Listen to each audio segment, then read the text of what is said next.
Hey everyone, this is the Villains Man. I'm JVD, bringing you another comic book review over Dark Knight's Middle, Dark Knight's Rising. This basically covers the Barbatos's dark Batmen that come with him from the Dark Multiverse. There's, I believe, we got 7 here in total. Yeah, I think there's 7. And it's really cool. I like stuff like this because you basically get to play around and not go by continuity. You're kind of free to do what you want as a writer, as a creator, an artist, to create something new that's fresh, that'll grab people's attention. And that was probably the best thing about the Dark Knight's middle story overall, which I have recovered. Which I have covered.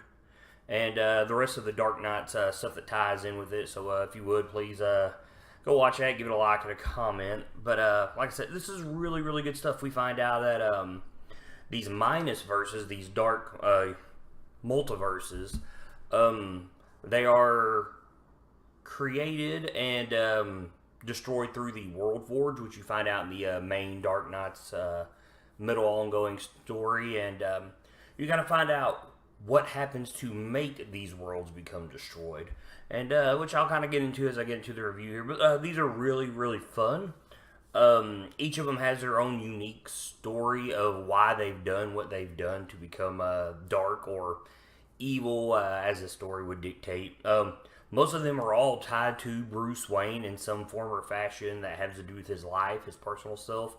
And each of them are almost a take on the Justice League. So that's really cool because, like I mentioned in the Dark Knight's middle story, there was no reason for that to be its own separate miniseries. I mean, that was a Justice League story.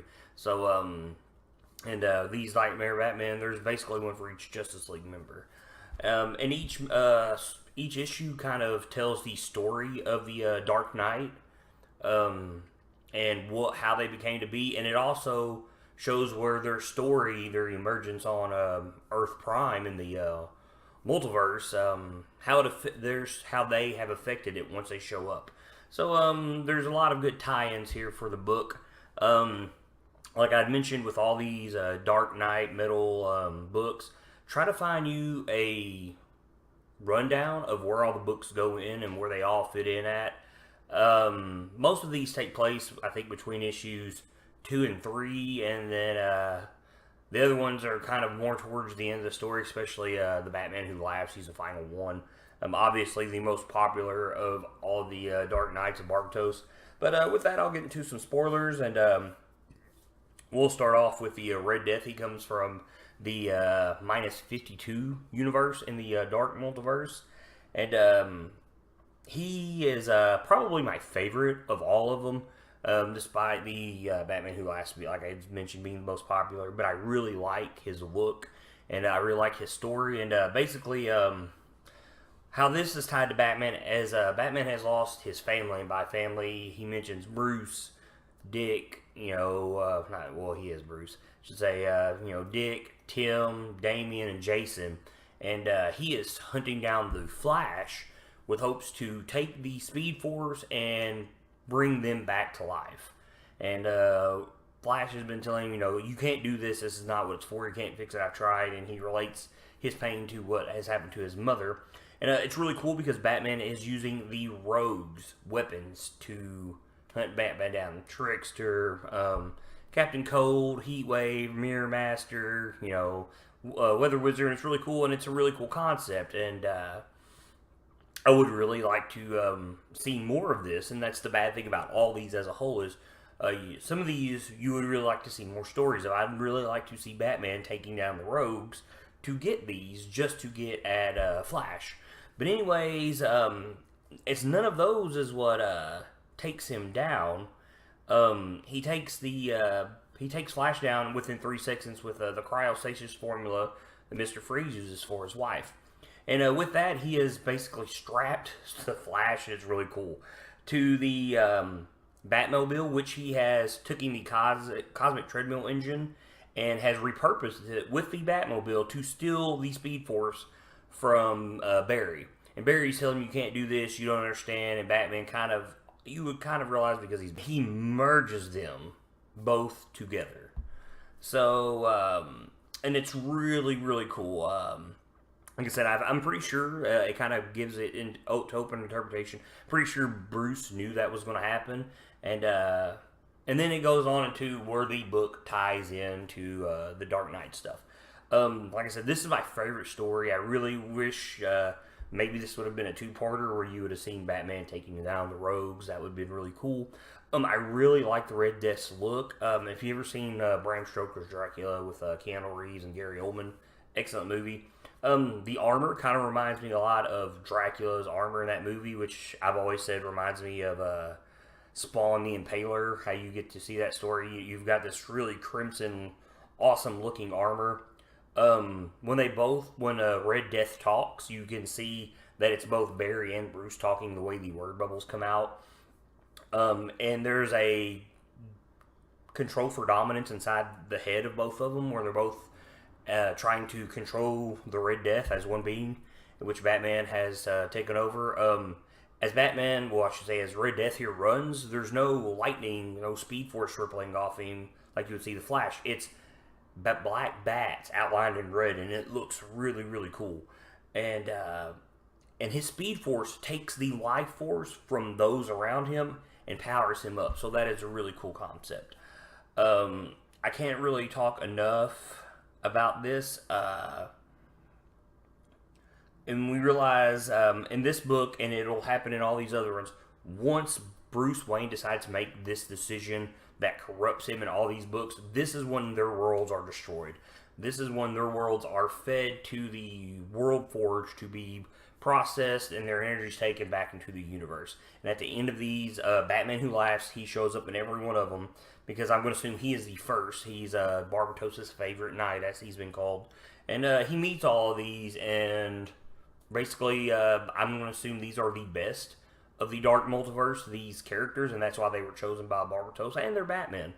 So it's really cool. The next one is the Murder Machine, which takes place in Earth minus 44 in the Dark Multiverse, and Alfred is being assaulted by Batman's villains, like Penguin, Riddler, Harley Quinn, and he won't give up to where Bruce Wayne is, and we see Bane break his back. He gets the Bruce Wayne treatment. And being upset, Batman wanting to bring him back, he's mourning in the worst way possible, has the Alfred protocol, and he's going to take Alfred's conscience and make it one with an AI, and he's asking for Cyborg's assistance. Well, anyways, once it's done, it goes online and just starts going out and killing all of Batman's rogues to protect him. And it's almost kind of like Skynet in a way, and it's really, really cool. And we get to see it hunt down Bane, and it kills Bane. And it's, how may I protect you? How may I serve you? How may I serve you? How may I help you? And it's almost the same thing. Well, anyways, he will have to wind up killing Cyborg in his world, which he is obviously the last one left standing. And Bruce Wayne has let this murder machine, as it's called, this Alfred protocol, merge him with one, and I'm assuming they're made of nanites, because he's attacking and lashing out and basically making these tendrils out of his arms. He's very digitized at times, so I'm assuming he's made of complete nanites now. And it's really cool. It kind of reminds me of the way he's going around, and these Alfreds are multiplying and defending Bruce Wayne, the murder machine here. It reminds me of Ultron during the second Annihilation story with the Flaunax, and how he has corrupted him, and they keep multiplying, and they keep corrupting everybody out in the cosmos, and it's a really neat story. And then we go on to how he's obviously affected the Dark Metal story, but it's a really cool character. I really like the design on this one. Like I said, the fact that he's almost digital is really cool. Even in the books, you don't ever see the Murder Machine here fighting anyone. The Murder Machine is all these Alfreds fighting everybody, and it's really, really cool. The next one is the Dawnbreaker. She's from minus Earth 32. Basically, this one really, like, we've had Alfred and the Bat family dying. This goes back to when Bruce is young. It takes you back to the day that Bruce's parents died. And as Joe Chill shoots his parents and runs, a Green Lantern ring senses Bruce's ability to overcome fear in that moment and comes to him, and he hunts down Chill and murders him within a few minutes. And as he's trying to push the ring to kill him, because he's just a 12-year-old boy, the ring keeps telling him no, it can't use lethal force.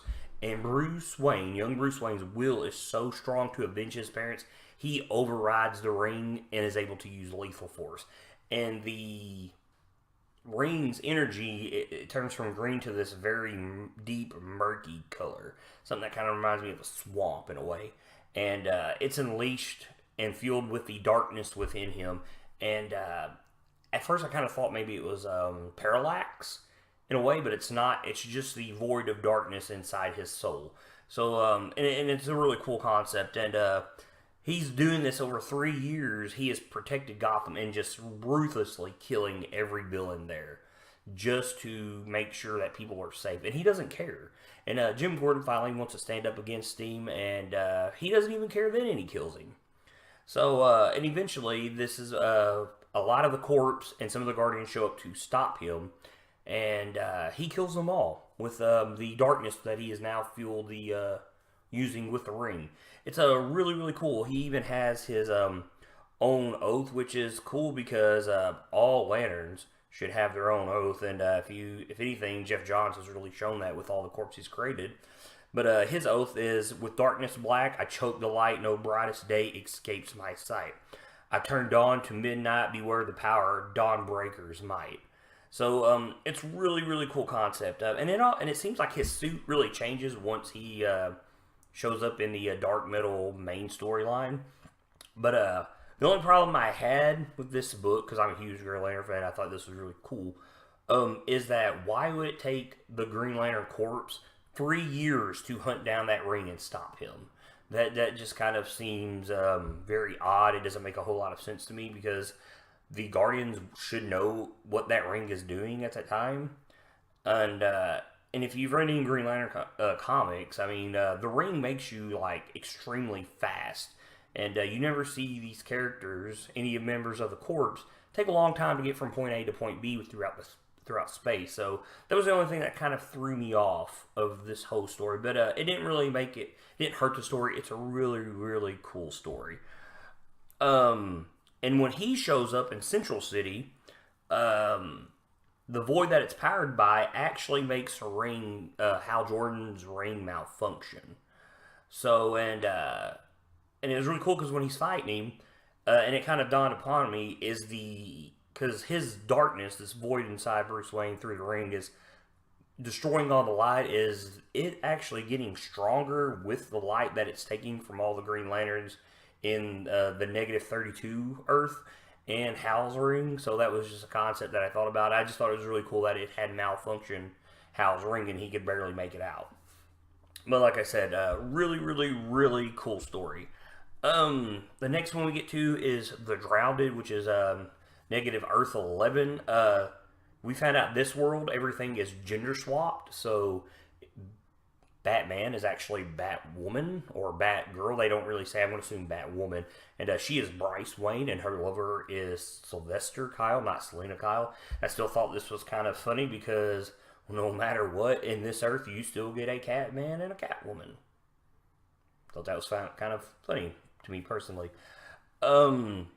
Well, anyways, this one kind of, much like the Red Death, leaves something to desire beforehand, because Bryce has been hunting down rogue metas until Aquaman and the Atlanteans show up, and she hadn't had anybody show up. I think it said 18 months. And I thought that was kind of strange. What exactly is a rogue meta? Is the Justice League considered rogue metas, even though they're bound by justice and what's right? Because you never see any of them show up during this war that's about to break out in this story. So I'd like to see something written before this, which, like I said, the Red Death. Maybe this should have been a 2-part story, just to see what she meant by rogue meta and how she took them down, because everybody is real big on Batman with prep time, or in this case, Batwoman. But anyways, she didn't believe that they wanted peace, and so she, we assume, kills Aquawoman, because we see her run the trident through her underwater. And the Atlanteans drown out Gotham, which makes Bryce decide that if she's going to beat them, she needs to be like them. So she uses hybrid mutated DNA from both races. Gives herself accelerated healing, basically the ability to breathe in water and control water. So she's kind of like an Aquaman Mera merger. So, and she vomits dead water, which, basically turns everything into zombies. So that's really, really cool. And obviously, at the end of this book, she plays her part in the Dark Knight Metal story. But, this one, it's not as great as some of the others. The dark water thing was something that I'd like to see more of. And like I said, I really wish they would have went before this and played with this some more and seen these rogue metas and explain to us what a rogue meta is. Like I said, it's not as good as the other ones, but it's still good. I don't think any of these is horrible. Moving on, we get to the Merciless, which is negative Earth 12. And here, Ares has forged a helmet to amplify his powers of war to make him stronger. They mentioned that it's 100-fold. And it has taken the forces of Earth 2 years just to get to the front lines to face him. And Diana has died doing this. And I would assume it doesn't really say that Bruce and her are in love, because he talks about loving her, which he's also talked about loving Batman. But in the Dark Knight's Metal story, which I've already mentioned, I've reviewed, go like and comment on it. They've talked about in time and worlds with Wonder Woman that her and Bruce have been in love and they've even had kids. So this one, no kids, but maybe they are a couple here. It really doesn't say. But anyways, Bruce has to take the helmet because it's been removed from Ares to put him on, despite Wonder Woman's warnings that it'll corrupt him, and which it does. But it's enough for him to beat Ares. And basically, it allows him to break his moral code and realize that it does not matter how many people you kill as long as victory is achieved. And so now we have this Batman that's killing people. And basically, he's Ares, the god of war.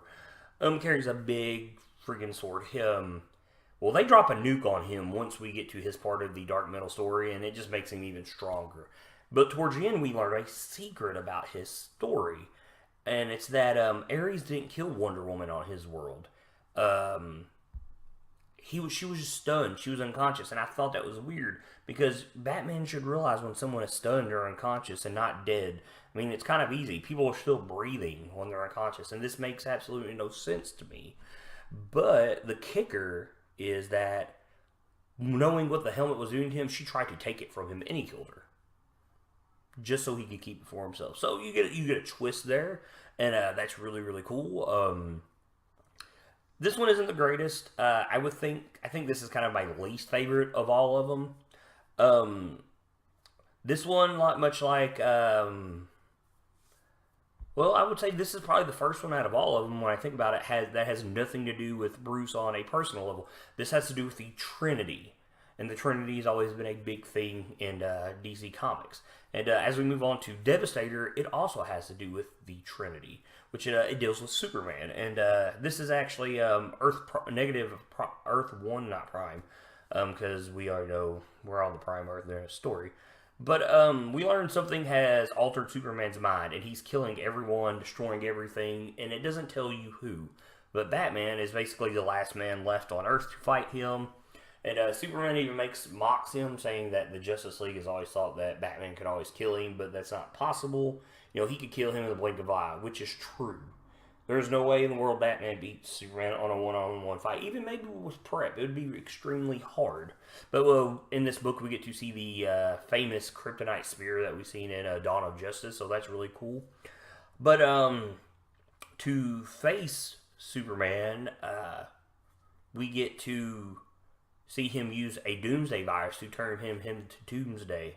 And it's really cool because he's able to go toe-to-toe with Superman and be just strong. And when he gets him close enough, he breathes kryptonite breath and then impales him with his spikes. And the Doomsday virus gets a little out of control, and it infects the rest of the city, which we don't learn if it's Metropolis or Gotham. I would assume it's Metropolis because it's Superman. And we realize that this Doomsday virus is really, really cool because... for one, he's breathing kryptonite breath, so that's a power that it's given him. Superman cuts his arm off with heat vision before he changes, and his arm grows really rapidly once he infects himself with the virus. And when his part of his story takes place on Earth Prime, he is Bruce Wayne, and we learn that he can actually transform into Doomsday. So that was really, really cool. But like I said, with this and the Merciless, it's the only two stories that don't tie to Batman on a personal level. It has to do with the Trinity, and this is really, really cool, and it's kind of neat because it just shows you where in Drowned we have Batman's love for Gotham. In Dawnbreaker we have Batman's never ending, I should say, mourning for his parents' loss. In Murder Machine we have his mourning for Alfred's death, who has always been his father for most of his life and always supported him being Batman. And then in Red Death we have the death of his adopted children. So, I mean, like I said, as we go on, we really see that all these Batmen are really tied to what Bruce cares about.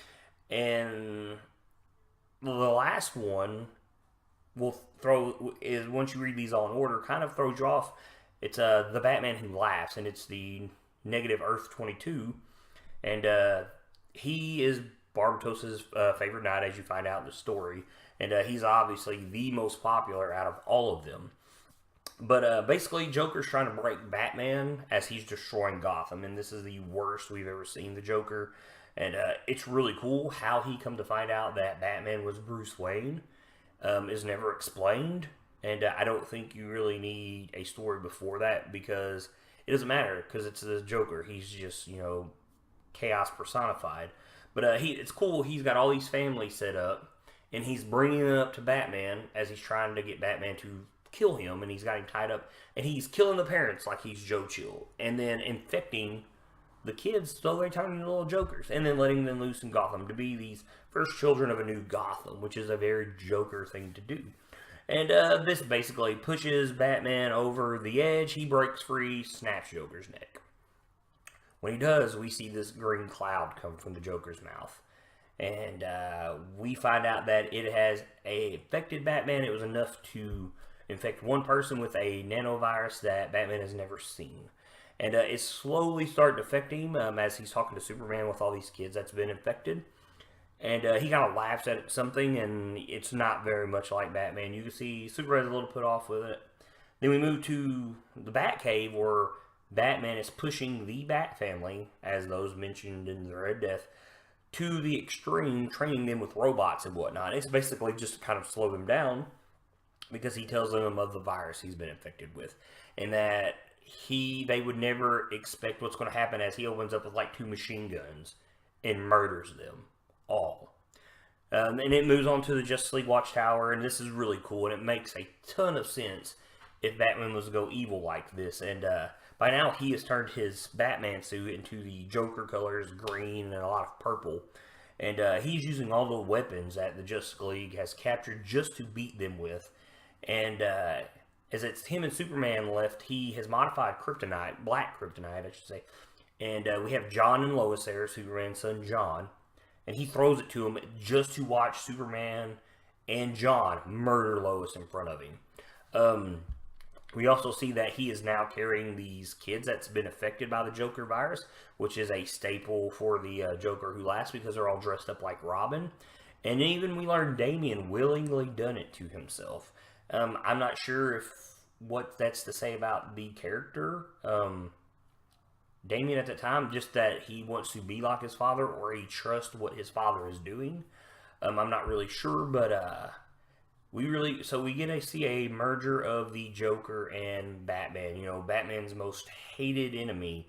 The one thing he cannot stand in all of life is to see the Joker go on and destroy the things that he cares about, and it really shows in this book. So basically, you get Batman, who has all the skill and all the knowledge of Bruce Wayne, with the maniacal chaos that is the Joker. And if anybody's a fan of Batman and the Joker, this is something you've probably wanted for years. I mean, it's completely terrifying. Really, really good story, though. And like I said, he plays a big part in all of the Dark Knight's Metal stuff. Like I said, he's Barbatossa's favorite knight, and he actually keeps Joe Chill's gun on him at all times, and which we do get to learn that in the Dark Knight's Metal book. So, like I said, really good stuff. Most of these are really great. Batman Who Laughs, he has a really cool, if you're into goth stuff, he's very, very goth stuff. I'm into goth stuff. He looks really cool. He looks unlike any type of Batman, which all of them do. I would say this is probably my second or third favorite design. Like I said, Red Death was my first one. I would really like to see more of this Dark Universe stuff. At the end of Dark Knight's Metal, which I've covered, go like, comment, check it out. I would like to see more from this, and I'd like to see what's pushed these heroes to their limits to have their worlds destroyed. We know Barbatos is still around, based on the end of Metal.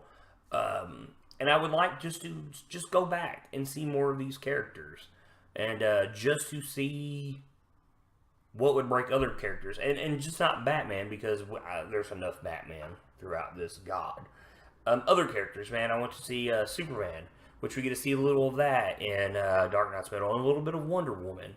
You know, and just to see what these characters would look like, just see how creative these writers and the artists can be and what they can come up with. Because this is really good stuff, and it's very rare that you get anything like this in comics anymore these days.